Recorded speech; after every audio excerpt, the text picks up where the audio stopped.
iniciar con la segunda jornada de nuestro 24º Coloquio Internacional de Estudios de Género, dedicado al tema de la ciencia, la tecnología y la innovación. Tenemos una mesa de primerísimo nivel, 4 científicas, no todas del área de la investigación científica, mezcladas.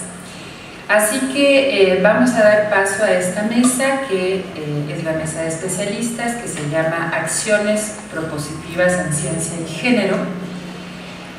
Presento a las 4 ponentes, pero voy a leer la semblanza de cada una de ellas a medida que les dé la palabra, para que nos quede muy claro el perfil de cada una de ellas. Nos acompaña la doctora Susana Lizano Soberón, del Instituto de Radioastronomía y Astrofísica, la doctora Norma Blázquez, del CEICH UNAM, la doctora Marta Pérez Armendariz, de la Facultad de Medicina, y la doctora Lilia Mesa, del Instituto de Física de la UAP, de la Benemérita Universidad Autónoma de Puebla. Vamos a iniciar la mesa con la doctora Susana Lizano Soberón. Ella estudió la licenciatura en Física en la Facultad de Ciencias de la Universidad Nacional Autónoma de México en el 81, obtuvo su maestría en 1984 y su doctorado en 1988 en Astronomía en la Universidad de California en Berkeley. Asimismo, realizó una estancia postdoctoral en el Observatorio Astrofísico de Arcetri en Florencia, Italia, del 90 al 91. Es investigadora titular C en el Instituto de Radioastronomía y Astrofísica en el campus Morelia de la UNAM y nivel 3 del SNI. Como verán, una trayectoria muy impresionante. Se ha especializado en el estudio teórico de la formación de las estrellas. Sus aportaciones han proporcionado las bases del actual paradigma para la formación de estrellas de baja masa, como nuestro Sol.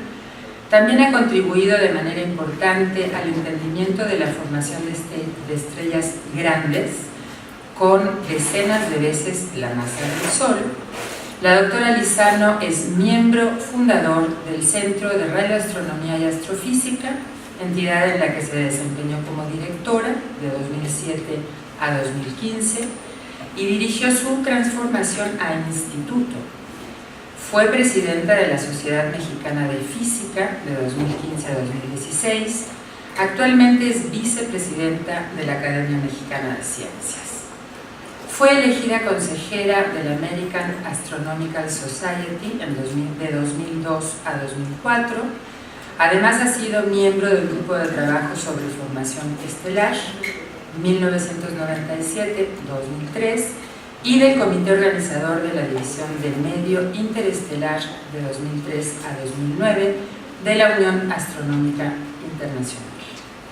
Ha sido acreedora de varios premios, entre los que destacan el Premio de Investigación Científica en el área de Ciencias Exactas de la Academia Mexicana de Ciencias en 1996, la distinción Universidad Nacional para Jóvenes Académicos de la UNAM en 1996, la beca John Simon Guggenheim en 1998, la medalla Marcos Muschinsky del Instituto de Física UNAM en 2010 y el Premio Nacional de Ciencias y Artes, área de Ciencias Físico, Matemáticas y Naturales en 2012.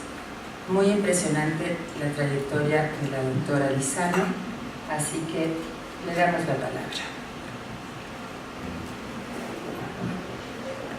Pues les agradezco mucho esta invitación, me da mucho gusto estar por primera vez en el Centro de Estudios de Género de la UNAM. Como buena astrónoma soy muy visual y necesito enseñarles gráficas, y entonces sí, estrellas desafortunadamente no en esta ocasión, pero es muy breve, pero pues va a servir para que yo les diga pues mis reflexiones acerca de la participación de la mujer en la ciencia Y bueno, para eso necesito estas gráficas que les voy a enseñar a continuación. Entonces, en la primera, ustedes pueden ver para distintas academias de ciencia en el mundo, pues cuál es la participación de mujeres. Les voy a señalar, por ejemplo, Brasil, Canadá, Colombia, China, aquí está México. La barra azul representa la proporción de hombres y la barra roja presenta la proporción de mujeres. Y se ve que en estas academias que están aquí, México tiene una proporción muy importante, todavía no es el 50%, pero es la más alta de todas estas academias. Y se ve también que Italia tiene una proporción muy baja, ¿no? Eso es realmente sorprendente. Habrá que platicar un poco con nuestras colegas italianas. Por otro lado, tenemos el caso de la Academia Mexicana de Ciencias. Entonces, esto se los voy a enseñar gráficamente, pero si tenían así como duda del total de los miembros de la Academia, pues son 2.700 miembros de la Academia Mexicana de Ciencias, y están divididos en las áreas de ciencias exactas, de ciencias naturales y de ciencias sociales y de humanidades, donde ustedes pueden ver por los números que, bueno, no están hasta acá, el total, pues que son una fracción pequeña. O sea, todavía nuestros colegas y colegas de estas áreas pues no están siendo representadas en la Academia Mexicana de Ciencias. En total, en este pastelito, aquí tienen que el 24% de los miembros son mujeres. Entonces, me gustaría estos números por área mostrárselos mejor gráficamente. Y lo pueden ver aquí. O sea, así está Humanidades. Es muy, o sea, aunque su representación numérica es baja, están realmente casi en paridad, ¿no? En esta área. En Ciencias Sociales, no, pero es bastante alta. Aquí está Medicina, Biología. Biología está bien, está bastante, no es, la mejor es Ciencias Sociales, digo Humanidades, perdón, pero Biología pues tiene una representación bastante alta comparada con las de ciencias exactas que están aquí. Por ejemplo, la menor es matemáticas, que es como el 10%, y la mayor es la de astronomía, que es como el 25%. Física tampoco está tan bien. Entonces, ¿cómo estamos en el SNI? En el SNI quise desglosarlo por niveles, porque ustedes van a ver que el total de mujeres en el SNI es este número que está aquí, es el 36%, claro, no es paritario, pero se ve bastante bien. Sin embargo, aquí tenemos lo que se conoce como el techo de cristal. Aquí tenemos los candidatos que están más o menos bien, iguales, mujeres y hombres. La barra roja es mujeres. El nivel 1 empieza a haber una disparidad, el nivel 2 y el nivel 3, o sea, se ve que el género sí es importante, no hay representación en los niveles más altos del SNI. O sea que es un área de trabajo, sí hay, pero se requiere pues aumentar.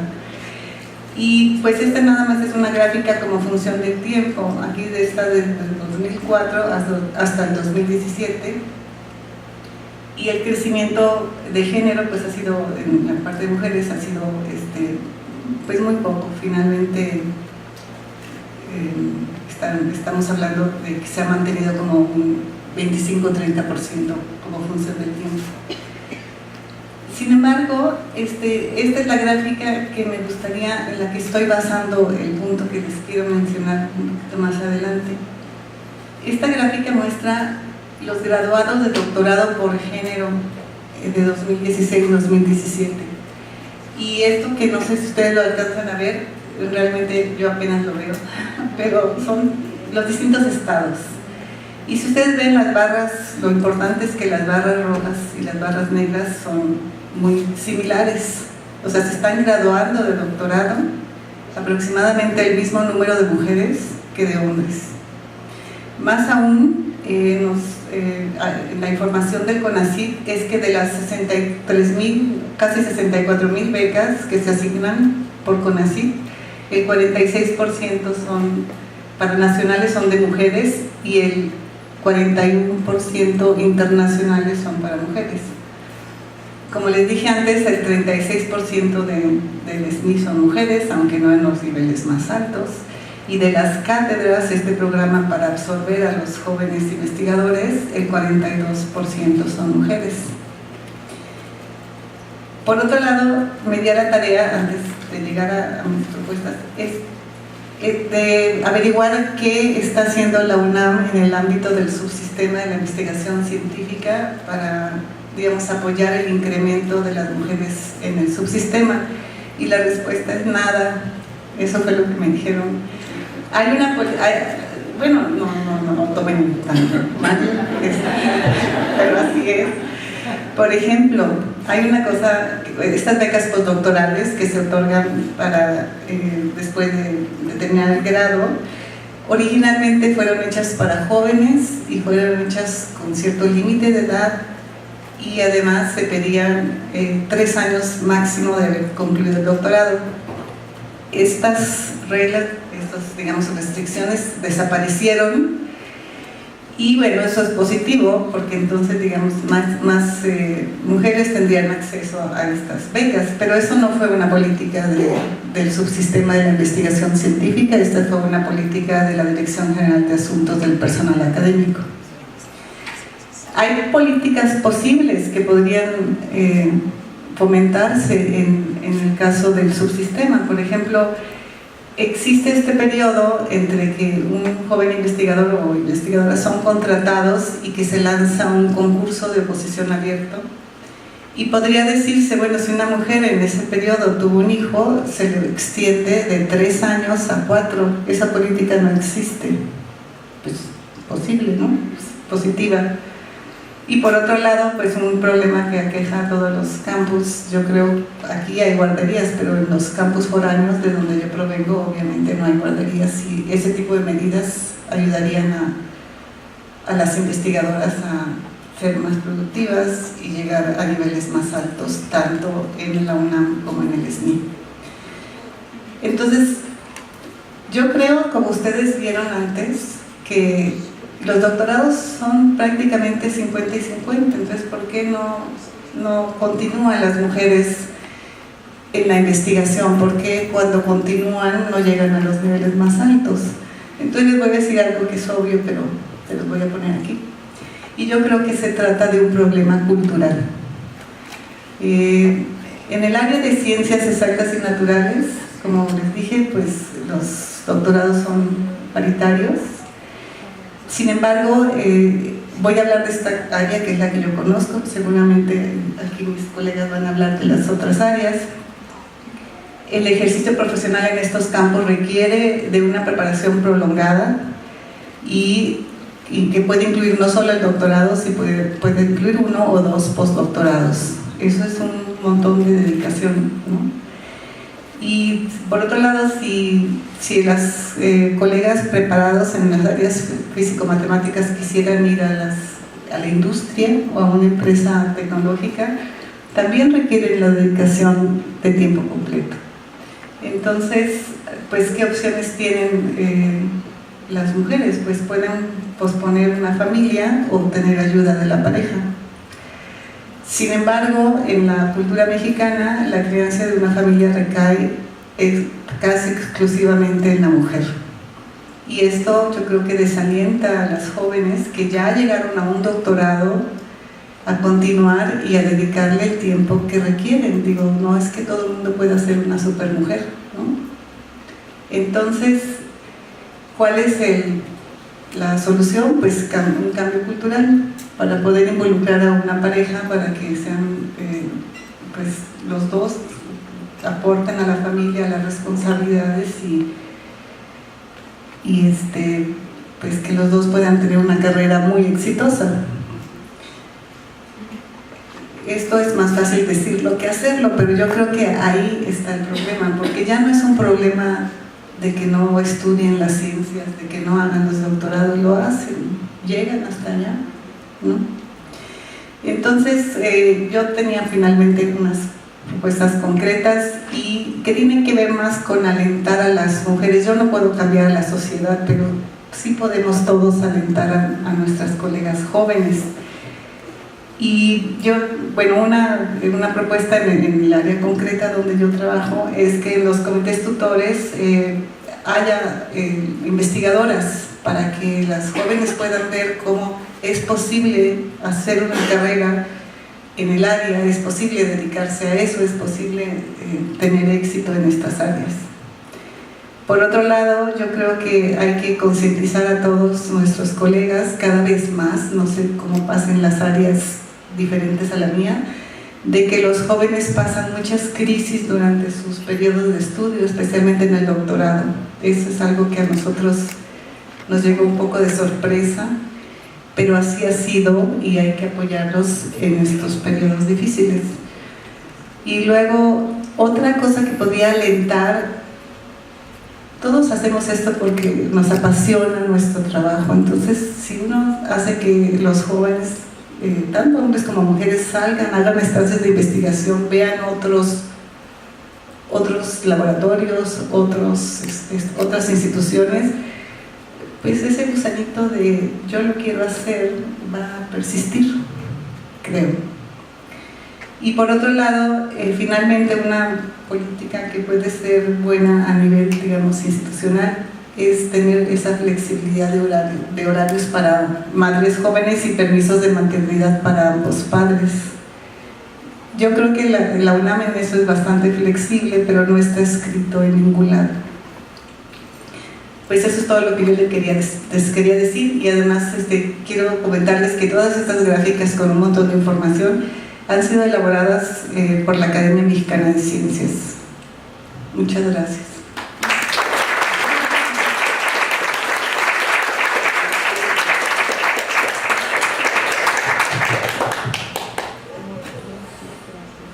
Bueno, muchísimas gracias a la doctora Lizano.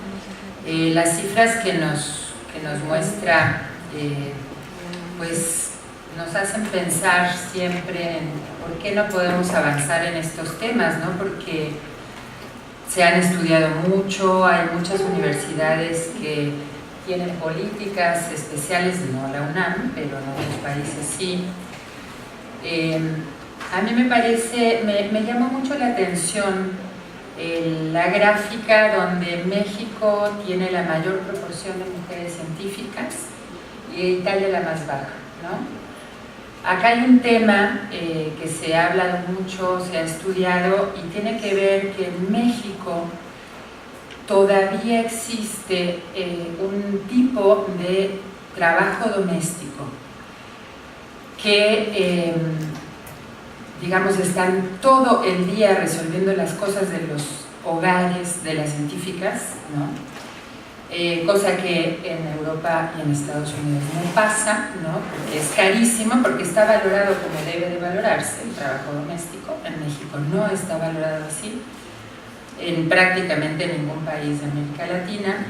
Y otra cosa que me llama la atención es que hace poco nos presentaron una investigación sobre estudiantes universitarios, un comparativo en Italia con otros países latinoamericanos, y curiosamente en esa investigación el resultado más llamativo es que en Italia es donde permanecen más fuertes los modelos tradicionales de género en estudiantes, o sea en jóvenes, ¿no? Seguro que hay un vínculo acá entre estas dos cosas. Y bueno, es muy lamentable efectivamente que no hay una relación entre graduadas de doctorado y académicas en las ciencias. Justo dentro de poco iré al Instituto de Neurobiología en Querétaro porque el director está muy preocupado por eso, ¿no? Porque tienen un montón de graduadas mujeres que luego no se insertan en la carrera académica. Pues doctora Lizano, muchísimas gracias por estos datos, por estas reflexiones y por las propuestas. Una cosa más, guarderías, ese es otro tema. Supuestamente no, en CEU sí hay guarderías, pero no funcionan.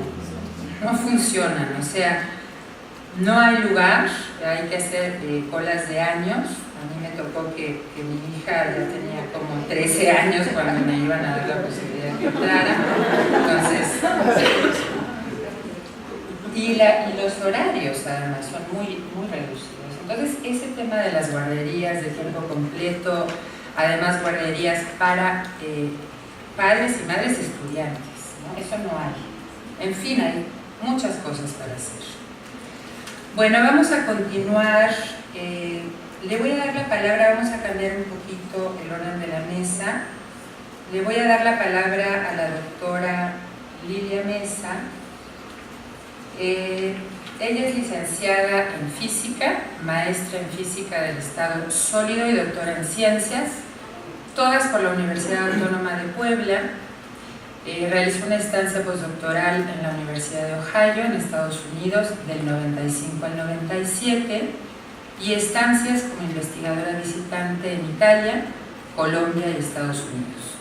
Actualmente es investigadora SNI 1, adscrita al Instituto de Física Luis Rivera Terrazas de la Benemérita Universidad Autónoma de Puebla y coordinadora del posgrado en ciencias, me imagino, o ciencia de materiales de esa casa de estudios. La doctora Mesa es coordinadora nacional de la Red Mexicana de Ciencia, Tecnología y Género del CONACYT.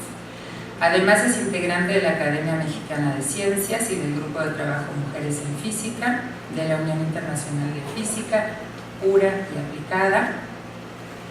Fue miembro titular del Consejo de Investigación y Estudios de Posgrado de la UAP y presidenta de la División Regional Puebla de la Sociedad Mexicana de Física y de la sección sureste 2 de la Academia Mexicana de Ciencias.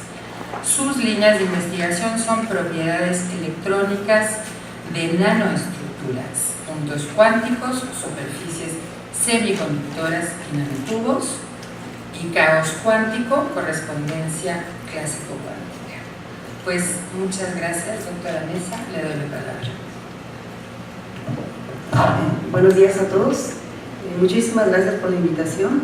También es la primera vez que estoy aquí en este centro y me da mucho gusto compartir las actividades que hemos venido realizando en la red temática de CONACYT de Ciencia, Tecnología y Género. Yo voy a hacer una breve descripción de nuestras actividades. Llegamos ayer de nuestra segunda reunión anual y difícilmente podemos decir aquí en 15 minutos todo lo que se reportó allí. Venimos muy contentas por todos los resultados que se presentan, la creatividad, el entusiasmo y el compromiso de nuestras compañeras. Bueno, la red surge a partir de un foro convocado por SAGE, particularmente por Norma, un foro sobre los sistemas de evaluación en las instituciones de educación superior. Anteriormente veníamos trabajando ya en distintas actividades, pero en este foro Norma nos convoca a constituirnos en red. Obtenemos el reconocimiento en 2014 por CONACYT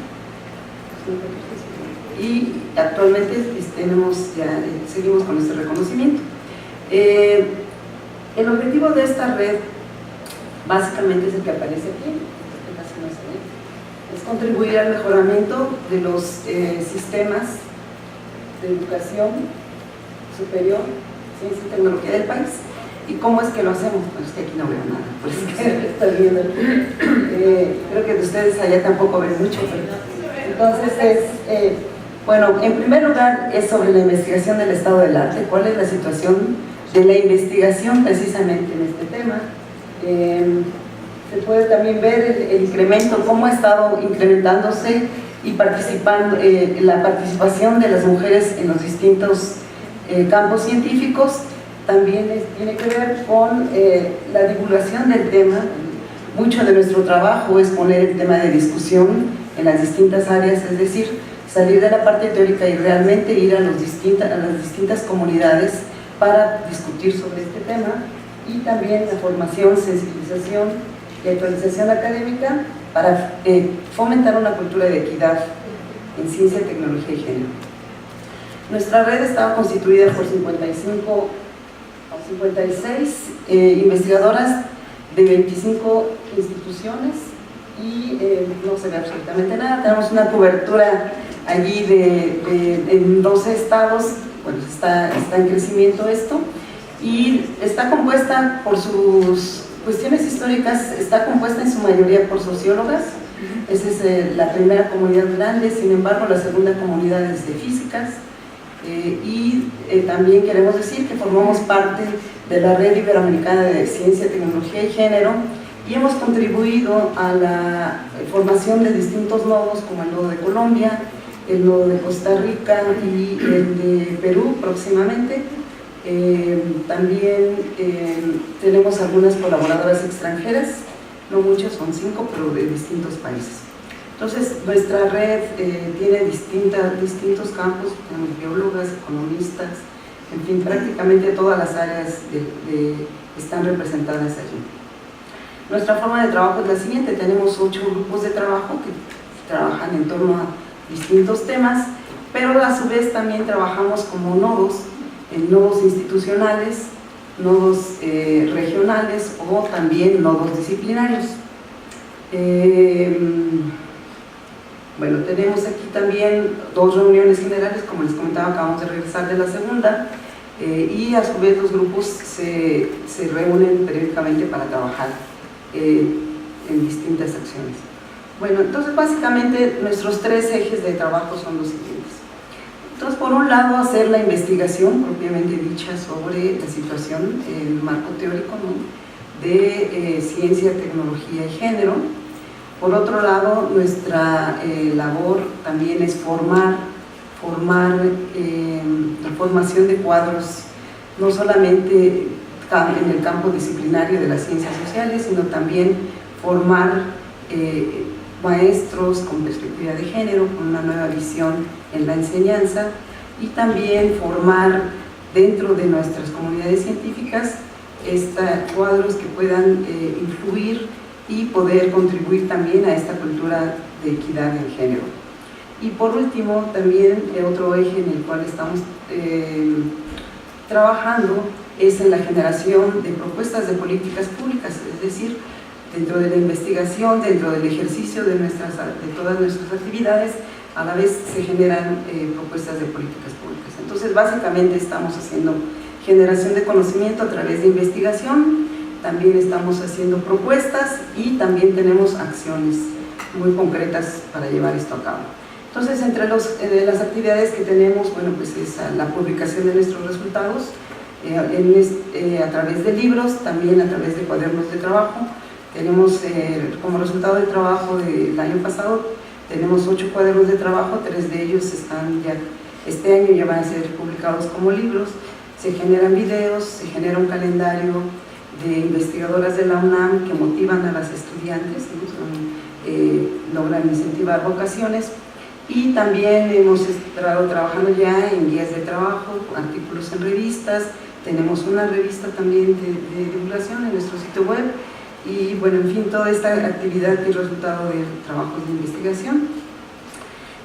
Por otra parte, tenemos mucha participación en distintos eventos, en distintas comunidades científicas, en ferias de ciencias como la que aparece aquí. Estamos participando en Mexicali, por ejemplo, hacemos la presentación de nuestros libros, participamos en congresos de ciencia y género, en encuentros de académicas, como fue el 5º encuentro de Núñez en Perú, y también participamos en la Conferencia Internacional de Mujeres en la Física, que es una conferencia a nivel mundial, que doy la primicia de que actualmente ya voy a ser vicecoordinadora de este grupo, y entonces del grupo que organiza todas estas actividades. Y en fin, en todo este tipo de actividades acabamos de también participar en el Congreso de la Sociedad Mexicana de Física, con distintas acciones, con carteles invitando para, por ejemplo, hacer una reflexión sobre el acoso, ¿no?, que también sabemos que ocurre en distintos congresos. Entonces, esta es nuestra primera llamada, digamos, dentro del Congreso para trabajar sobre distintas acciones de nuestra comunidad. En fin, entonces esta es básicamente nuestra participación en actividades como estas, encuentros. Por otra parte, tenemos pues nuestros canales de difusión.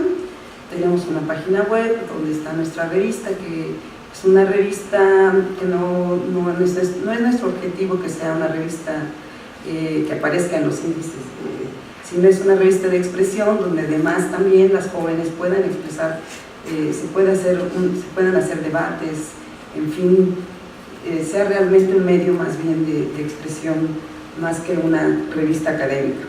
Tenemos la página de Facebook, Twitter y también un canal en YouTube donde ustedes pueden ver los distintos materiales que nosotros estamos generando y donde compartimos distintas también noticias.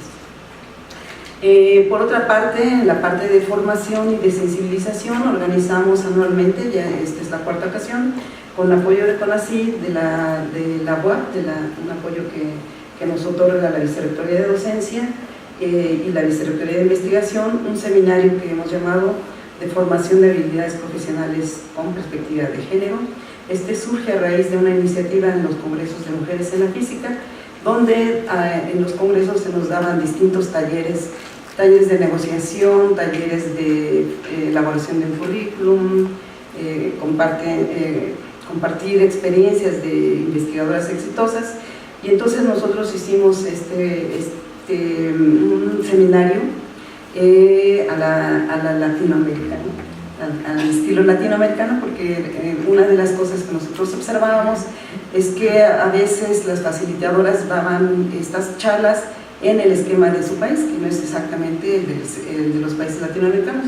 Entonces, con una iniciativa de una colega de Argentina y de Colombia, organizamos este primer seminario latinoamericano, tratando de dar precisamente, cubrir distintos aspectos, brindar información sobre las distintas facilidades que tienen las hombres y mujeres, por supuesto, durante el desarrollo de una carrera científica, fondos científicos, la existencia de redes científicas, sociedades que a las cuales pudieran incorporarse.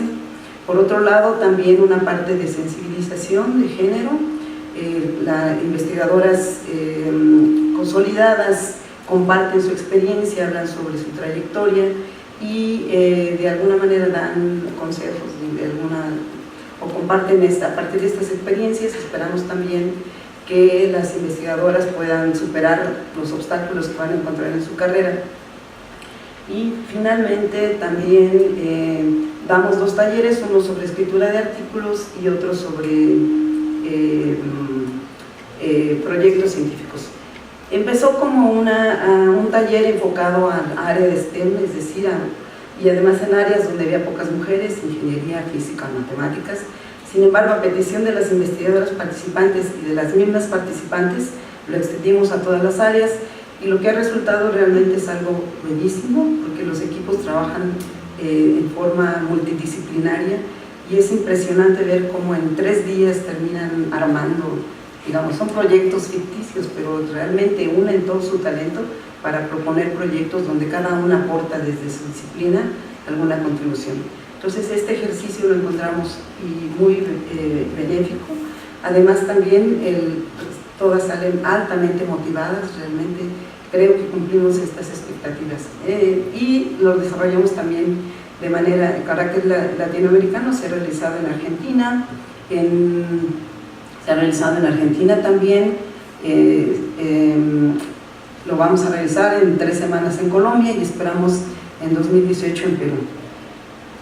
Bueno, finalmente, como parte de un proyecto de ICSU, que es el Consejo Internacional de Sociedades, la Unión de Sociedades Científicas, presentamos un proyecto que fue aprobado con un fondo de 300.000 euros.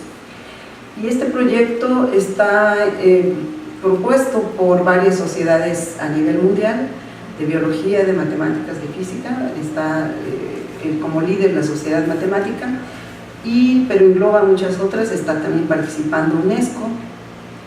Y el objetivo, tiene 3 objetivos. En primer lugar, elaborar una encuesta que fue desarrollada por primera vez en la comunidad de física a nivel mundial, para detectar la situación precisamente de jóvenes y de investigadores sobre las condiciones en las cuales desarrollamos nuestro trabajo. Y inicialmente se hizo con mujeres, se vio que después que no tenía sentido porque había que contrastar con la situación de hombres, se extendió a hombres, se publica en 8 idiomas, se hace en línea, y ahora la idea es extenderlo a otras disciplinas como biología, matemáticas, por ejemplo, química, y se está trabajando en esto. Tenemos en 3 semanas un taller regional de Latinoamérica para ver cómo podemos extender, participan biólogas, matemáticas, todas las áreas, cómo desarrollamos ahora este cuestionario para que pueda atender a todas las áreas. Por otra parte, en matemáticas venían haciendo un estudio de los patrones de colaboración, y entonces ahora quieren extenderlo de las matemáticas a todas las áreas y con perspectiva de género, es decir, con datos desagregados.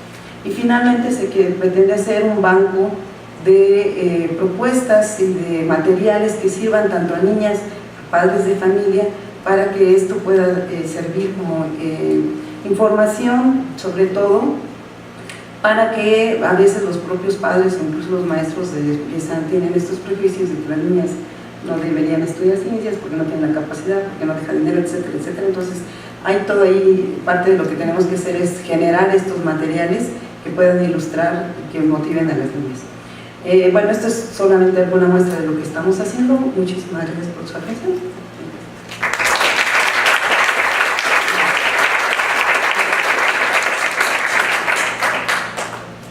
Bueno, muchísimas gracias, doctora Mesa. Además, su presentación incluye un cronómetro y tomó exactamente 15 minutos con 29 segundos. Qué importante el trabajo que están haciendo varias de ustedes a través de estas redes. Ayer la doctora Julia Tagüeña, que es directora adjunta de Desarrollo Científico de CONACYT, habló de la red que tienen ustedes, habló además de la importancia de la red, de lo que están haciendo, de lo que significa para CONACYT. Y a mí me parece que hay que destacar que cada vez más científicas están interesándose por este tema, se están moviendo a nivel nacional, a nivel internacional, están promoviendo cosas, quieren alentar a las mujeres a que estudien ciencia, a que trabajen en las ciencias, y bueno, cada una de estas cosas es un granito de arena más para esta área o estas áreas del conocimiento que todavía presentan muchas resistencias, ¿no? Para recibir a las mujeres y para que las mujeres que trabajan allí tengan un ambiente motivante, ¿no? Un ambiente que las impulse, que sabemos que eso todavía no está pasando. Bueno, le vamos a dar la palabra a la doctora Norma Blázquez. Ella realizó estudios de licenciatura en Psicología en la Universidad Anáhuac y de maestría en Ciencias, con especialidad de Fisiología y Biofísica, en el Centro de Investigaciones y de Estudios Avanzados, el STAC, del Instituto Politécnico Nacional. Obtuvo el grado de doctora en Filosofía por la Facultad de Filosofía y Letras de la UNAM, una formación muy interesante, ¿no? Con muchas áreas integran tu formación, y llevó a cabo estudios de especialización en género en el Programa Interdisciplinario de Estudios de la Mujer del Colegio de México. Es investigadora SNI 1, adscrita al Centro de Investigaciones Interdisciplinarias en Ciencias y Humanidades. SNI 2. SNI 2, lo vamos a poner, eso es muy importante. No lo dudamos. No lo dudamos. Ya vimos las gráficas que nos presentó la doctora Lizano, donde las mujeres también en el SNI tienen obstáculos diversos, ¿no? Pues es investigadora SNI 2, adscrita al CEICH, entidad en la que también se ha desempeñado como secretaria académica desde el 2000 al 2008 y como directora desde el 2008 al 2016. Asimismo, la doctora Blázquez ha sido distinguida con el Premio Sor Juana Inés de la Cruz, que otorga la UNAM a académicas universitarias destacadas, Es integrante de la Academia Mexicana de Ciencias, así como fundadora y coordinadora en México de la Red Iberoamericana de Ciencia, Tecnología y Género y de la Red Mexicana de Ciencia, Tecnología, hasta ahí. Y además ha sido coordinadora de la red tal y tal y tal. Su formación le ha permitido abordar desde un enfoque interdisciplinario el análisis de la ciencia y ha desarrollado su línea de investigación principal, Ciencia, Tecnología y Género, que tiene como preocupación central la vinculación de la perspectiva de género con los estudios filosóficos, históricos y sociales de la ciencia. Muy bien, Norma, te doy la palabra. Bueno, para mí es maravilloso estar aquí. Me disculpo porque estoy un poco agripada, entonces va a sonar rara mi voz, pero a mí sí me da mucho gusto estar aquí porque yo sí era cliente frecuente de este lugar. Cuando hablamos de la historia del PUEG y ahora del CIEC, pues bueno, realmente tengo un aprecio muy importante por este espacio. Me da mucho gusto además que estemos hablando de ciencia y género, porque en las épocas históricas también de aquel PUEG había un área de ciencia y género, cuando habíamos muchas áreas, y bueno, qué bueno que se esté retomando pues todo ese trabajo, ¿no? de tantos años. Justo le pedí a Ana que nos cambiara el orden, no por mala onda, sino porque como Lilia ya habló de nuestra red, me antecede mucho del trabajo que yo quería dar. Yo no traigo presentación, así que ni se mortifiquen, la traigo aquí porque quería justo más bien platicarles un poco como de esta experiencia que hemos ido teniendo al abrir este campo de conocimiento en México, que ya lleva más de 30 años. Y que pocas veces se le conoce como un campo de investigación, de estudio, como un campo reconocido dentro de los campos disciplinarios que hay en el país, a pesar de que es un campo que se trabaja en el mundo desde hace muchísimos años. Yo justo quiero retomar de lo que dijo Lilia, de lo que hacemos dentro de la red, cómo nos hemos dividido como en 3 grandes partes, que es la parte de investigación, en donde ahorita voy a desglosar un poquito, la parte de formación y la parte de, digamos, gestión o de propuestas, de políticas y de programas para ampliar este campo. Este campo, y lo quiero enfatizar mucho, no son estudios de género, son relaciones entre ciencia y género, y eso es muy importante porque se acota el campo de estudio a esos temas, que es de lo que quería yo hablar, porque tenemos toda una historia que todas y todos aquí conocemos, que es cómo las mujeres nos ha costado incorporarnos a los estudios superiores, a la universidad. Ana es especialista, un buen de trabajo sobre eso, cómo nos ha costado a las mujeres entrar a las universidades, y como yo les digo a mis estudiantes, todas pensamos que eso está dado, que cualquiera puede estudiar una carrera en educación superior, y pues eso no es verdad. Apenas nos incorporamos en el siglo XIX, a la mitad del siglo XIX, entonces llevamos realmente poquito tiempo. Si pensamos en términos de temblores, por ejemplo, pues llevamos 3 temblores o por ahí, ¿no? Cada 30 años. Bueno, pues la época en la que las mujeres entramos fue a mitad del siglo XIX. Entonces, en este poquito tiempo, yo diría, sobre todo en el siglo XX, ha habido un salto impresionante en la capacidad de las mujeres de retomar mucho del conocimiento que se nos fue expropiado. Y eso a mí me parece importante decirlo porque, además de que nos costó trabajo entrar a las universidades que estaban prohibidas, además de eso, abrimos el campo de los estudios que se llamaban primero de las mujeres, Marta, Tencia, todas las de aquí lo sabemos muy bien. Estudios de la mujer primero, estudios de mujeres después, estudios de género después, y ahora hasta le ponemos estudios feministas, las que nos gusta decirle todo ese nombre. Y ahora me imagino que se va a llamar todavía otro nombre después, porque justo que comentábamos ahorita antes de empezar, y bueno, quienes estuvieron en la conferencia de Onda Scheidlinger ayer, supongo, qué lástima que nos las perdimos por estar en Nayarit, pero supongo eso, que vieron la importancia de estudiar, de entender lo que es el sexo, lo que es el género, y como decíamos, para mí sobre todo, esto es un continuo, no es una cosa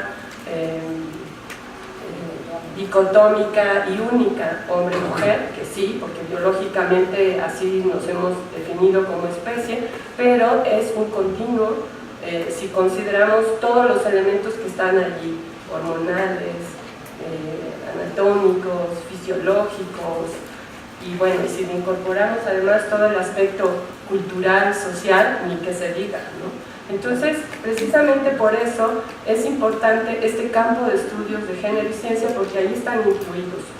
Voy a mencionar brevemente algunos de estos campos, o de los temas que se trabajan en estos campos.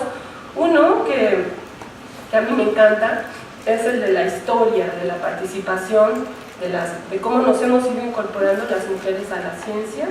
Hay pocos estudios en México, aunque pareciera raro. Sí hay muchos grupos que lo están trabajando, pero se estudia dentro de la historia de la ciencia, y a veces se retoma dentro de la historia de la ciencia la historia de las mujeres que han hecho ciencia. Y eso ha sido muy importante, es un campo maravilloso de trabajo, porque es recuperar eso, la labor de muchas mujeres que estuvieron invisibles precisamente porque no teníamos ese ingreso institucional. Muchas trabajaron sin firma, como las artistas, igual las científicas. No se les daba el crédito, perdón. Que me decían, y bueno, el recuperar este campo me parece muy importante porque sobre todo en nuestro país se conoce poco a las pioneras. Entonces ese es un buen campo de trabajo para quienes estén interesadas o interesados. El otro que un poco mencionó ahora Susana es el campo de la participación actual, que es muy importante porque es justo todo el impulso que hemos dado para que se grafique, para que haya estadísticas desagregadas por sexo, no por género, por sexo. Lo aclaro porque en muchos lados eso medio se confunde, porque no sabemos qué género tiene la persona que se está graficando. O sea, sabemos que biológicamente o físicamente es hombre o mujer, pero no sabemos. Es más, mucha gente cuando le preguntas en los cuestionarios hombre o mujer, mucha gente no pone tampoco ahora. Entonces, pero bueno, para graficar en las distribuciones de trabajo sí tenemos hasta ahorita hombre o mujer, entonces podemos graficar por sexo. Y esas gráficas, desafortunadamente, como dijo Susana, pocas veces están accesibles, son públicas, son alimentadas continuamente, y ese es uno de los puntos en los que hemos trabajado mucho, porque es muy importante tener el dato de cuántas mujeres y cuántos hombres estamos participando por área de conocimiento, por nivel de formación, desde que somos chiquitos y no nos dejan entrar al CENDI, hasta los niveles de decisión, porque tampoco en esos niveles hay datos. ¿Por qué me importan los datos? Porque hay que nombrar para existir, en primera, y en segunda, porque justamente a nuestros colegas, a mucha gente le interesa saber el dato. Todas nos dicen hechos, no palabras, entonces ahí están los hechos. Ahora, ¿cómo analizamos esos datos? Es lo que es muy importante, que esa es la otra parte. En este campo es muy importante los números, los datos, pero también es muy importante elaborar sobre esos datos, entender qué está pasando con esos datos, y no nada más llegar, porque es importante llegar, pero también transformar, y eso es súper importante, que es la siguiente área de estudio de este campo, que son las trayectorias y contribuciones de las mujeres en la ciencia, que no es nada más estar y ser otro hombre, sino es estar y transformar el campo de investigación de acuerdo a las preguntas que nos interesan por la situación que vivimos en el mundo, porque todos estamos situados, nadie somos neutros. Y entonces esa no neutralidad se debe manifestar en el tipo de conocimiento que generamos. Y esa generación de conocimiento debe ser innovadora, debe ser cuestionadora del conocimiento que ya está, debe corregir muchas de las fallas que ya están, que seguramente vieron ayer en la conferencia, y es muy importante que además de corregir, de innovar, de hacer nuevas preguntas, cambiemos el conocimiento, y esta es mi apreciación muy personal, que espero compartir con muchas de las personas que están aquí, para transformar nuestro mundo para beneficio de la mayoría de las mujeres, y qué bueno que hay también de otras personas. Pero a mí lo que me interesa es eso, que todas las mujeres en algún momento tengan la posibilidad de generar y disfrutar el conocimiento, cosa que todavía no se logra. El otro campo de investigación que es muy importante es el de la epistemología y la metodología feminista, que justamente es cuando nos preguntamos esto que yo decía, bueno, y este conocimiento que se ha acumulado, ¿para qué nos sirve? ¿Qué entendemos de nuestra realidad física, material, biológica, social, ¿no? cultural?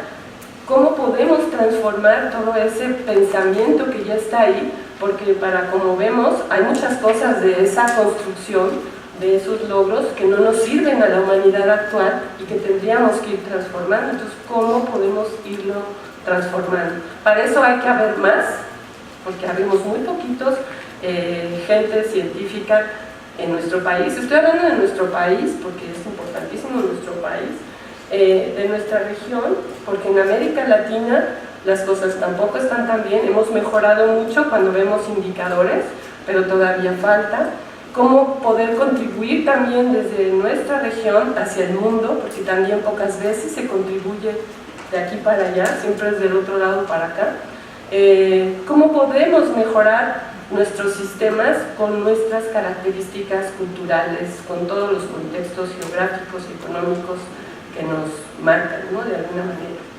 Y otro de los campos muy importantes es el de las tecnologías emergentes, que es un tema que ahorita está teniendo muchísima importancia, sobre todo por las tecnologías de información y comunicación, pero no nada más.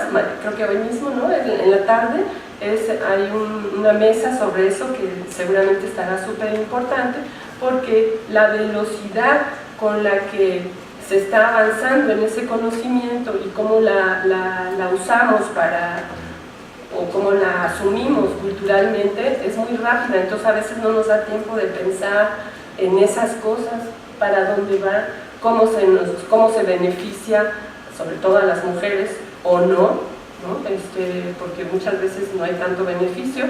Justo ayer estuvimos en una laguna muy bonita que les recomiendo, que se llama Santa María del Oro en Nayarit, que es preciosa, es una laguna, es el cráter de un volcán, pero no hay internet, no hay señal. Entonces es impresionante ver la adicción que tenemos por estar viendo el celular, por estar en la computadora, y bueno, a veces es bueno desintoxicarse 2 días para, precisamente para entender y para pensar y para conversar de otra manera, no era para eso la reunión, pero bueno, da para eso también, cómo la tecnología nos modifica, cómo la podemos utilizar. Y bueno, eso es todo un campo maravilloso. Les pongo ese ejemplo, pero otro al que yo he trabajado con Javier Flores es el de las tecnologías de reproducción asistida, que también es todo un campo importantísimo, porque no es nada más los anticonceptivos, o sea, cómo le hacemos para no tener hijos, sino cómo le hacemos para sí tenerlos todas las personas, no nada más las parejas heterosexuales casadas, sino todas las otras posibilidades que hay de descendencia, digamos, y cómo cambian muchísimos conceptos como maternidad, paternidad, relaciones de parentesco, componentes biológicos o culturales que podrían participar en este nuevo tipo de concepciones. Y yo creo que todo eso también permite una reflexión distinta, un cuestionamiento diferente al tipo de organización social que tenemos. Y finalmente el último campo, porque creo que ya me pasé. No, te queda. Bueno, yo no tengo el cronómetro de Lidia.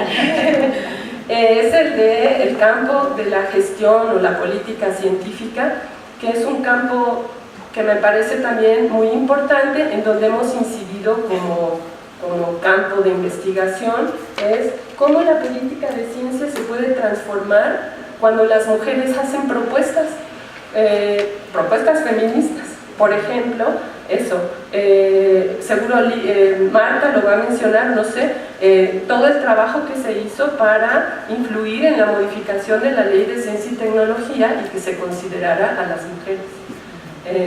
Y cómo esa legislación, ese marco legal debe ir bajando hacia las legislaciones de cada estado de nuestro país para que eso suceda, porque una cosa es tener el marco legal, que es muy importante, y otra cosa es que, como pasa en este país, que se cumpla. Y bueno, como eso, que es muy importante, también se han hecho modificaciones, seguramente Julia lo mencionó, porque le gusta decirlo, porque ella lo ha promovido mucho. Bueno, ha habido cambios también en el reglamento del SNI. Yo cuestiono muchísimo el SNI, por eso dije lo del SNI, porque bueno, no nos gusta el SNI para nada, pero es una forma de registrar cuántos científicos tenemos en el país. Ha tenido más de 10 modificaciones a su reglamento, y entre muchas de las modificaciones, esta última que se hizo sobre que se incluye que en lo posible deberá haber equidad de género. Ya también se incluye equidad, que también lo mencionó Susana un poco, por región, ¿no? O sea, porque nuestra ciencia es súper discriminatoria, como bien sabemos, igual que la educación superior, y ustedes volteen a ver cuántos indígenas hay aquí. Entonces, no hay. Yo me acuerdo cuando yo estaba en el CIMBESTAR, vino un japonés invitado y me decía, ¿los mexicanos dónde están? ¿Cómo? Si todos somos mexicanos. No, yo no veo ningún indígena. No, o sea, porque, bueno, será tema de otra mesa. Bueno, con eso quería yo concluir el campo de los estudios de género y ciencia. Les di una probadita de todas las posibilidades que hay dentro de los estudios. Como última reflexión, simplemente me gustaría decir que es muy importante que hagamos seguimiento de todo lo que se ha hecho. Ya llevamos 30 años o más haciendo propuestas desde que nosotras éramos chiquitas para personalizarlo a la fecha. Entonces ahorita que todos los que vienen chiquitas y chiquitos, ojalá no haya como, yo siento que ya es un buen momento para integrar y decir, bueno, hagamos un cambio. Sí se ha cambiado, sí se ha avanzado. Yo entiendo que las mentalidades cambian muy lentamente, pero yo creo que sí es muy importante hacer un seguimiento de todo lo que se ha propuesto para concluir en cosas interesantes, para que reflexionemos hacia dónde queremos que nuestro sistema de educación superior, ciencia y tecnología se oriente. Muchas gracias.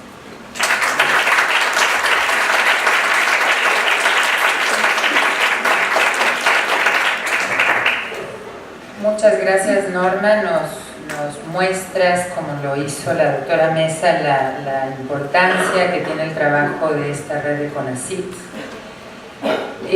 A mí me interesa destacar de tantos elementos que aportaste a esta discusión, uno de ellos sin duda el tema de los datos, ¿no? Yo coincido con la doctora Blázquez, son fundamentales.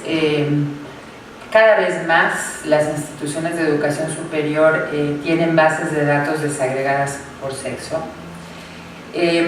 pero también cómo manejamos estos datos, porque por ejemplo la UNAM tiene sus anuarios estadísticos, publica la información, porque además de tener la información y de analizarla hay que difundirla, ¿no? Pero los anuarios estadísticos de la UNAM solo muestran la cantidad de personal académico que hay desagregada por sexo, ¿no? Y entonces tenemos que en la UNAM hay más de 42% de académicas, ¿no? Pero hace rato hablábamos con la doctora Lizano, con la doctora Nogues, otra Premio Nacional de Ciencias en el área de Física, que si analizamos por nombramiento, por categoría y por nivel, las investigadoras titular C en el área de investigación científica bajan de 42% a 18%. Entonces, claro que es importante tener esta información y difundirla.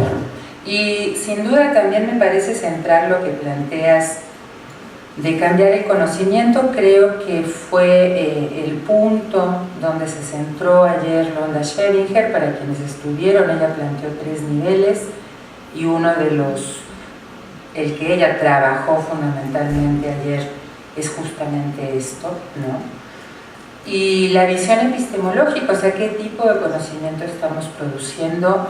Para el CIEG esta visión es central, sobre todo ahora en el área 5, que queremos que entre alguien con el cargo de investigadora, ¿no? Podría ser un investigador, si fuera muy bueno, sin duda, justamente analizar esto, ¿no? La vertiente epistemológica en el conocimiento científico, sin duda desde una perspectiva de género.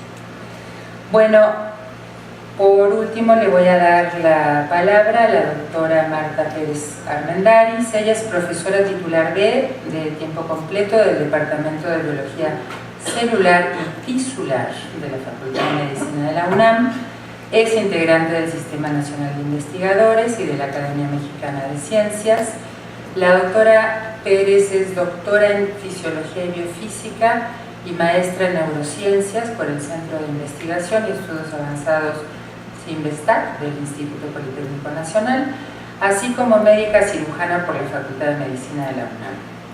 Ha realizado estancias postdoctorales o de investigación en la Universidad de Norwich, Inglaterra, en el 94, en los Institutos Nacionales de Salud de Estados Unidos en el 86 y en la Universidad de Yeshiva de Nueva York del 87 al 89.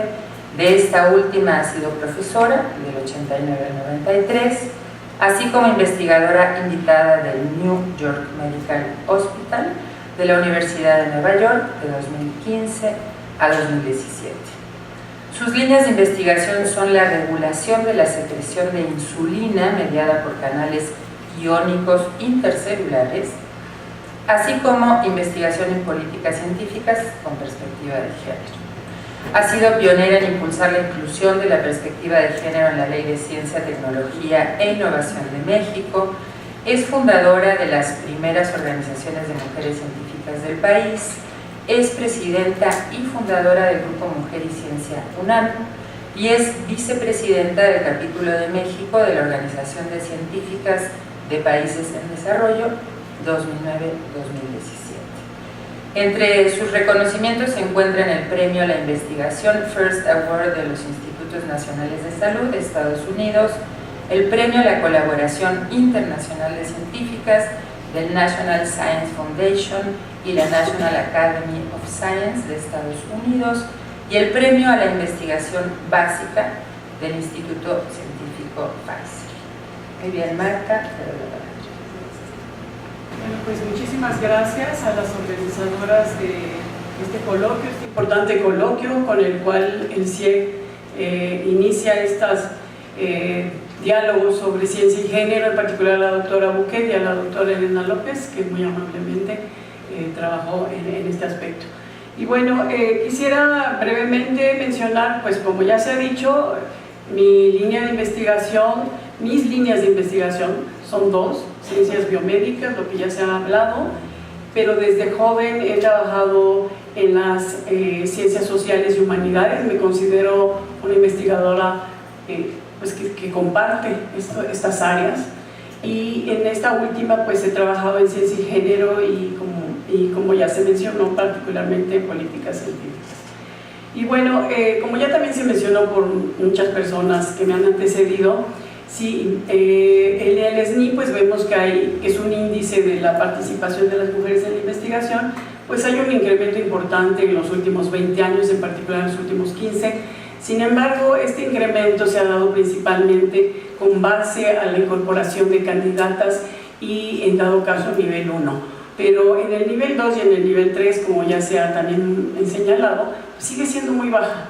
Entonces, tenemos por un lado pues un aumento en la matrícula de posgrado muy importante y una incorporación. Sin embargo, todavía no vemos cambios sustanciales en los niveles más altos de investigación que en la medida en que lleguemos a ellos estaremos elevando el nivel científico del país. Eso es muy importante, porque si queremos fortalecer a México tenemos que tener mujeres que estén en el nivel 2 y en el nivel 3. Bueno, ahora, como ya mencionaba la doctora Lizano, ¿por qué si se forman tantas mujeres, por qué no están todavía pues, visibles en la academia? Bueno, aquí tenemos unos datos de la doctora Bouquet que son muy interesantes, donde ella analiza, como ven ustedes en la primera parte, las contrataciones por un periodo muy largo. ¿Sí? Aquí tenemos desde 1950 hasta el 2009, y ojalá ella nos actualice ese dato recientemente, pronto, pero como ustedes ven, las contrataciones no cambian, o sea, se han mantenido por, bueno, ya no sé cuántas décadas son, estáticas. Entonces ahí es donde tenemos que incidir. ¿Sí? Si no hay contrataciones para mujeres, pues no nos vamos a ver reflejado estos cambios a otros niveles. Ese es un punto donde hay que incidir. Otro, lo que ya mencionaba la doctora Bouquet, bueno, pues en la medida que aumente el nivel de excelencia en la academia o en la investigación, pues baja el número de mujeres. Entonces sigue habiendo barreras que nos detienen, porque ya mencionó ella que recientemente todavía el dato en el nivel académico de titular C es hasta del 18% en el área de la coordinación de investigación científica. Ahora, por otro lado, pues también están subrepresentadas en otros espacios de dirección, como son juntas de gobierno, por ejemplo, consejos universitarios o direcciones de institutos, que es donde se dirige la ciencia del país, ¿no? Bueno, no son los únicos espacios, hay más arriba todavía, pero son los principales espacios a nivel institucional donde se toman las decisiones. Entonces, si no estamos representadas ahí, por supuesto que todos estos temas, intereses de género que tenemos o propuestas, pues se dicen, pero ahí se van quedando y se van estancando y van a pasar seguramente muchos años más para que... Entonces tenemos que incidir en esos niveles. Ahora, a nivel de las eméritas, pues bueno, es conocido, o para los jóvenes, aquí hay muchos jóvenes, bueno, entonces vemos que solamente 1 de cada 10 profesoras en la UNAM, que es el paradigma latinoamericano, ¿no? Y dentro de las 100 universidades del mundo de excelencia, y solamente 1 de cada 10 mujeres es emérita. Entonces, en los reconocimientos tampoco estamos bien y hay que incidir en eso, y tenemos mujeres muy preparadas, muy calificadas, que pasan la prueba en cualquier lado y que no tienen el cargo de eméritas, ¿no? Y no vamos a citar nombres porque son tantas que no nos vamos a meter en eso. En el SNI esto también se observa, el 18% de las eméritas, de los eméritos en el SNI son mujeres. Entonces, hay una parte de la evaluación, ahorita ya me estoy refiriendo a la evaluación, ya no a la contratación, pero sí a la evaluación que no está siendo vista con perspectiva de género. Y hay que cambiarla, ¿ok? No tenemos datos de la permanencia, eso es un punto que hablamos ayer. Es muy importante saber también cuántas mujeres llegan y cuántas se quedan, porque no todas las que llegan se quedan, ¿ok? Bueno, entonces, ¿qué hemos hecho a este respecto? Esto que hemos hablado, pues bueno, son los últimos 20 años, sin embargo, podríamos remontarnos otros 20 años atrás, y bueno, pues sí vemos avances, claro, pero lentos. De hecho, la OCDE recientemente dijo, vamos avanzando, pero muy lento, apúrense. Hoy luego retomo esto de apúrense, ¿no? Pero bueno, entonces, ¿qué hemos hecho al respecto? Bueno, mire, nosotros, como ya se mencionó, bueno, iniciamos el movimiento de mexicanas en las ciencias en el siglo XX, en particular en los años 80, no había nada, ¿no? Y de hecho, empezaba a haber uno que otro artículo al respecto, y bueno, a nosotros nos interesó ese tema, y dijimos, esto es muy importante, y bueno, generamos las primeras organizaciones de investigadoras en México, y también generamos las primeras políticas públicas con perspectiva de género, que las publicamos en las primeras revistas o artículos o boletines dirigidos a las mujeres de la ciencia de este país. Y afortunadamente esto llegó a manos de una mujer muy afamada, muy reconocida, que es la doctora Cheto, quien lo amplificó bastante a través de su participación en organismos internacionales. Y entonces de esta manera se propagó incluso hasta América Latina. Entonces fue importante el haber hecho esto, el haber sacado estos boletines que luego se subestiman y que sin embargo en la práctica generan cambios sustanciales, como lo vemos en este caso.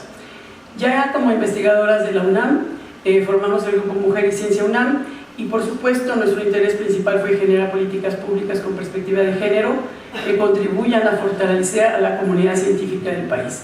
Para los hombres que nos acompañan, ¿por qué queremos avanzar las mujeres? Porque cuando alcancemos la equidad seremos mucho más fuertes. Ahora, tenemos 190 integrantes, funciona como una red principalmente electrónica, más que física por limitaciones de tiempo, ¿sí? Y estamos en todas las áreas de las ciencias, humanidades, sociales, físico-matemáticas, químicas, y biológicas y biomédicas. Y bueno, estamos en 41 instituciones de 18 estados del país, y bueno, estos datos quizá pueden actualizarse más. Hemos realizado actividades científicas internacionales como las que ven ustedes aquí en la Ciudad de México, y en colaboración con colegas en Bolivia, Guatemala, y también empezamos a colaborar con instituciones de educación superior, de dirección de la ciencia, como por ejemplo el Instituto de Ciencia y Tecnología del Distrito Federal, con la doctora Esther Orozco, y también con la red de Llanas, que es la red interamericana de academias de ciencias, con la doctora Rosaura Ruiz. Y cabe aquí señalar que en la medida en que mujeres como ellas, como Rosaura Ruiz, como Esther Orozco y ahora la doctora Lizano, esperamos que así sea, en la medida que llegan a estos cargos de alto nivel en las academias, vemos cambios importantes, avances en la perspectiva de género en el país. Entonces, también a nivel del interior de la UNAM hemos hecho un gran trabajo en el sentido de que llevamos 11 años realizando simposios de mujeres en las ciencias que tienen como finalidad el divulgar las aportaciones de las científicas, que como ya se mencionó hace rato por Norma, muchas veces no sabemos, ¿no? O sea, no sabemos qué están haciendo, cómo llegaron ahí, cuáles fueron sus trayectorias. Y bueno, para esto hemos invitado, no sé el dato exacto, pero más de 150 científicas a lo largo de 11 años en diferentes dependencias de la UNAM. Y bueno, y también pues de esta forma pues hemos contribuido a esta expansión de movimiento que llamamos de Mujeres en la Ciencia en México, que inicia en 83 y que con estudiantes, como ya señalé, y que hasta el 2013 llega al CONACYT. O sea, durante muchos años fue esto tomado como un tema de pérdida de tiempo, de juego, en particular para quienes no nos dedicamos a las ciencias sociales y humanidades de tiempo completo.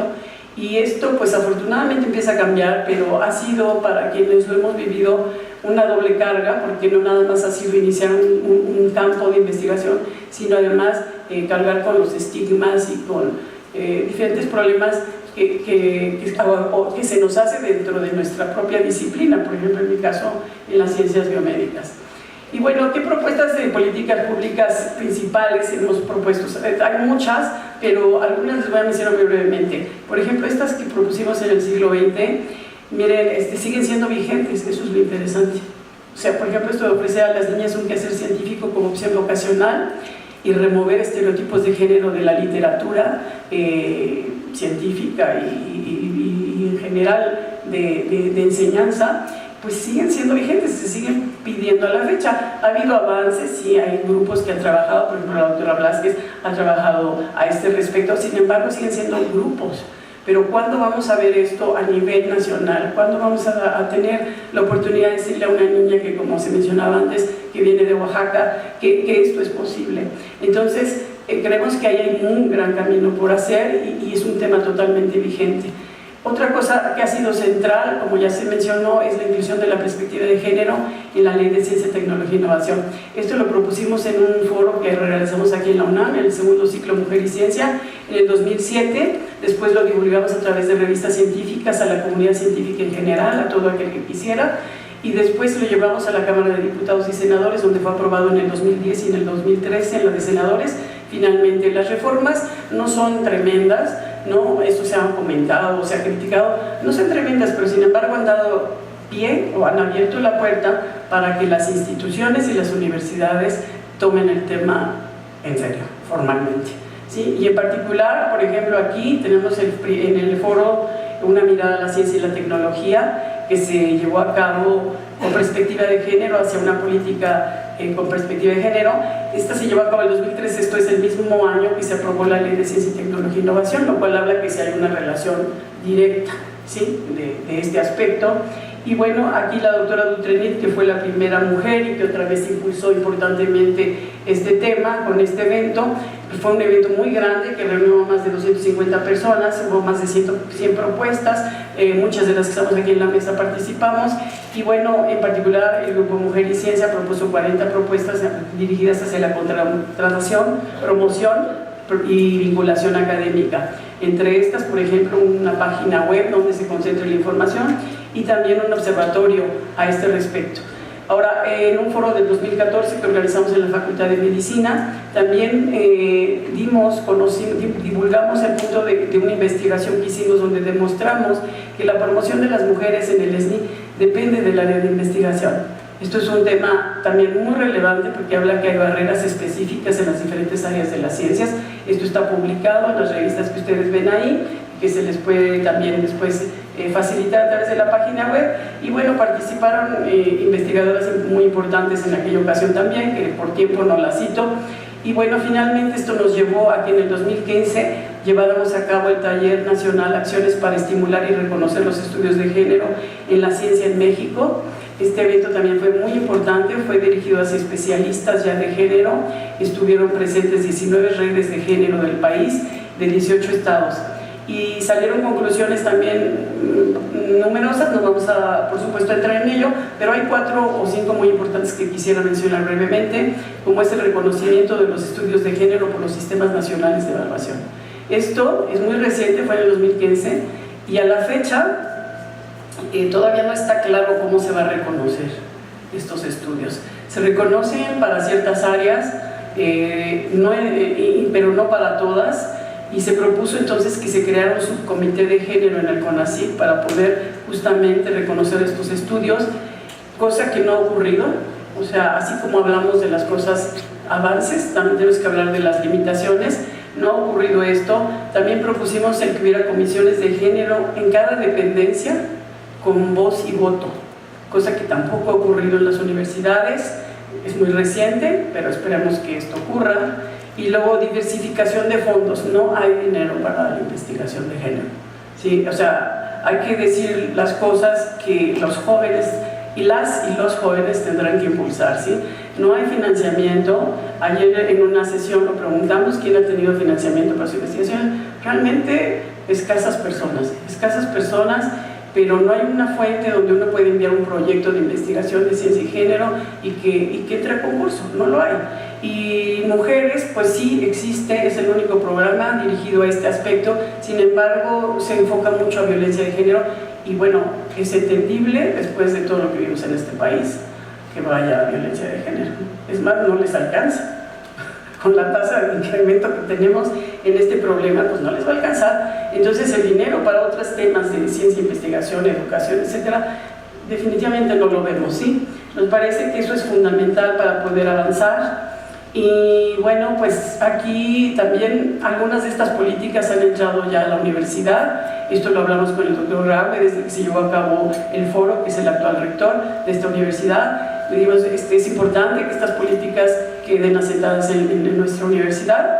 Y bueno, pues así ha sido. Algunas de ellas están aquí, no da tiempo de leerlas, pero dentro de ellas la propia universidad ya recomienda el reconocimiento de los estudios de ciencia y género por los sistemas de evaluación científica.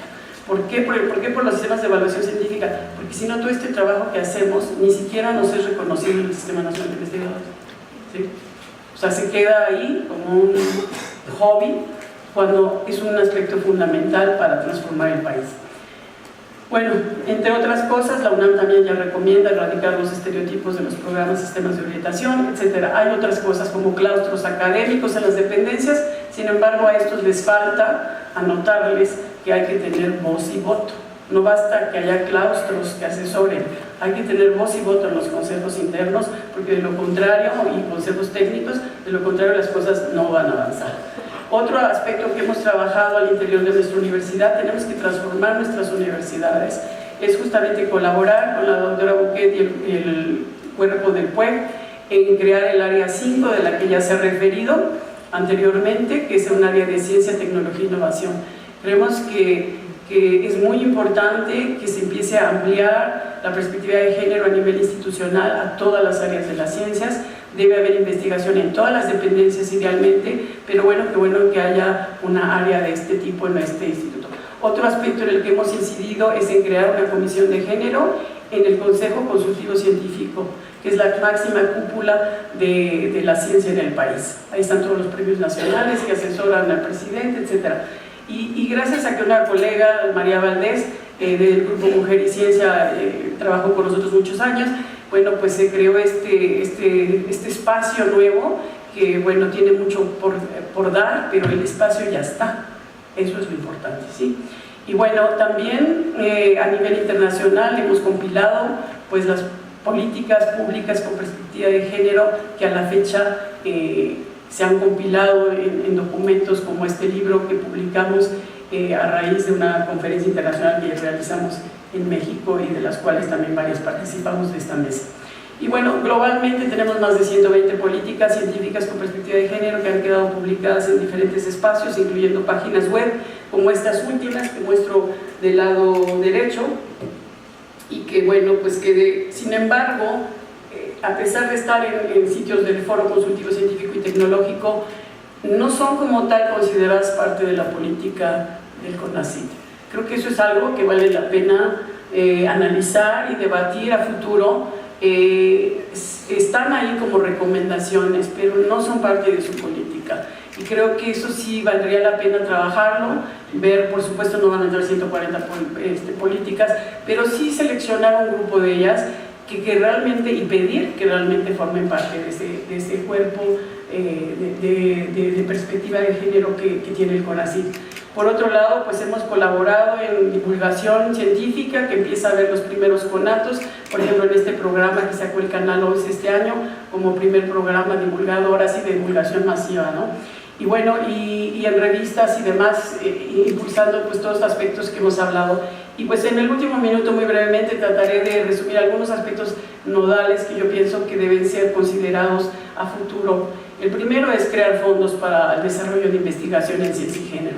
Si no hay esto, se va a estancar, podremos avanzar en algunos otros aspectos, ¿sí? Pero si no hay investigación en el país, ¿qué campo de investigación en el país puede florecer sin dinero?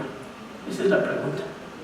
Entonces, si queremos que la investigación en ciencia y género crezca, tiene que haber fondos. Segundo, creación de comisiones de género con voz y voto en los consejos universitarios. Mientras no tengamos representación las mujeres sobre aspectos de género y con voz y voto en los consejos universitarios, nuevamente va a ser muy lento.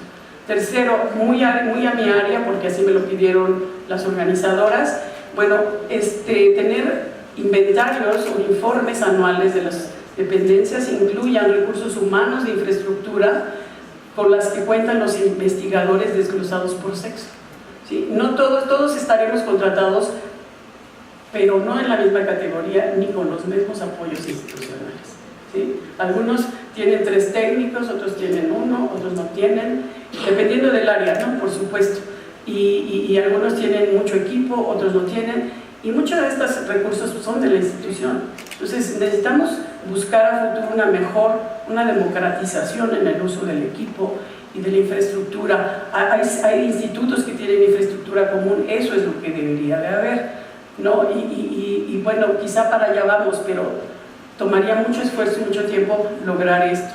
Y bueno, recientemente hemos pedido una compra directa de consumibles y equipo a Estados Unidos y a Canadá, porque ahora con lo del TLCAN, ¿sí? Resulta que pues bueno, han salido estas cosas. Finalmente quisiera mencionar que en la división de ciencia básica, en la división de sectoriales, vemos que hay un importante incremento de la participación de mujeres, no en la dirección de redes temáticas, donde todavía estamos muy abajo las mujeres, en particular en cuanto a las redes de género que ahora se toman. El CONACYT dice que no va a financiar más que 2 redes de género. Eso me parece un tema muy importante que tengo que hablarlo aquí, porque me parece que eso es limitante de la libertad, por un lado, y por otro lado, otra vez, es una limitación al campo. ¿Por qué 2 redes? O sea, ¿cuál es el argumento? Creo que eso debe de discutirse y se ha manejado pues, por la jefa de redes, por la que dirige las redes, ahí en el CONACYT, y no hay un argumento fuerte para defender esto ni sustentarlo. Y bueno, desafíos globales, pues sensibilizar a nuestra comunidad, hay mucho por hacer por sensibilizar, hacer públicos nombres de los comités que evalúan, particularmente en la convocatoria de fronteras, que maneja bastante dinero y que no tenemos información al respecto, y que las mujeres participamos muy poco y no, quizás no estamos favorecidas por esa convocatoria. Y pues, en fin, acciones para crear fondos nacionales. Agradezco a toda su atención y a todos, y bueno, pues aquí está nuestra página web, donde podrán encontrar pues, bastante de esta información. Muchísimas gracias. Muchas gracias.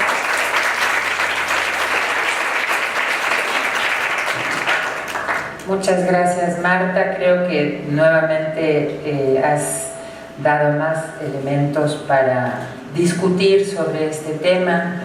Algunos importantes que planteaste y que quiero destacar tienen que ver justamente con este tema de la contratación, por ejemplo, de mujeres en ciertas áreas científicas. Sin duda que la UNAM podría ser una política de acción afirmativa en ese sentido.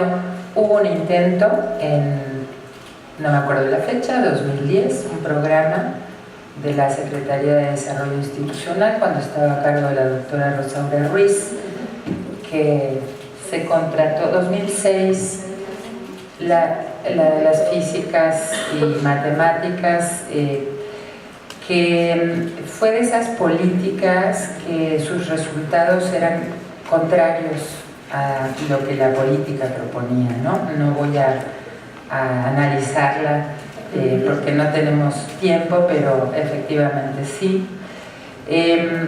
Muy relevante lo que estás planteando sobre los pocos reconocimientos importantes, porque hay todo tipo de reconocimientos, ¿no? Los más valiosos, los que tienen más reconocimiento social, justamente.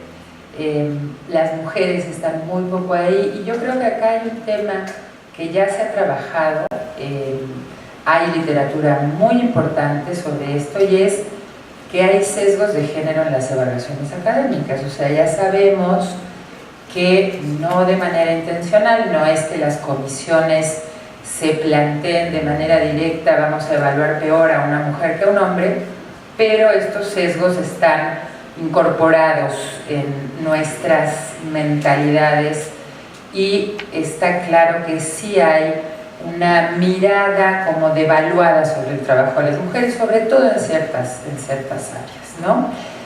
Bueno, el Grupo Mujer y Ciencia ha impulsado muchas cosas.